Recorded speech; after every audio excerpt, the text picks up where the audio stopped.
महाराज सुखदेव जी कहते हैं कि एक बार अनशन का व्रत लेकर के गंगा के तट पर बैठे हुए परीक्षित को कथामृत का दान कर रहे थे सुखदेव जी महाराज, और उसी समय देवताओं का आगमन हुआ। देवताओं के हाथ में अमृत कलश था। उस अमृत कलश को सुखदेव जी के समक्ष रख करके देवताओं ने हाथ जोड़ करके प्रार्थना की, महाराज आप एक काम करिए, यह अमृत परीक्षित को पिला दीजिए और इसके बदले में हमें कथामृत दे दीजिए। सुखदेव जी महाराज ने कहा, यदि तुम श्रद्धा का पात्र लेकर के आते, यदि तुम दीनता पूर्वक आते, यदि तुम भावना पूर्वक आते तो निश्चित रूप से मैं तुम्हें कथा का दान करता, लेकिन तुम कथा श्रद्धा से नहीं सुनना चाहते हो, तुम तो सौदा करना चाहते हो।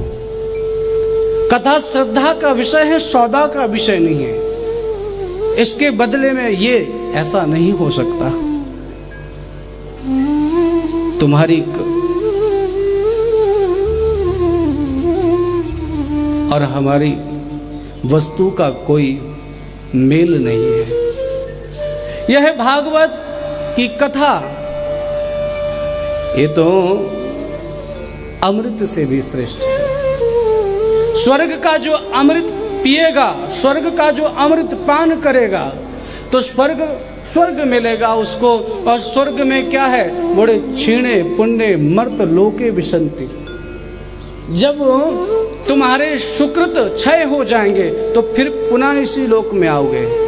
लेकिन जिसने एक बार उन्मुक्त होकर के भाव से भर करके अपने कान के दोनों में भर भर के कृष्ण कथा का रस पान कर लिया, उसको शास्त्र कहते हैं फिर उसका पुनर्जन्म नहीं होता है।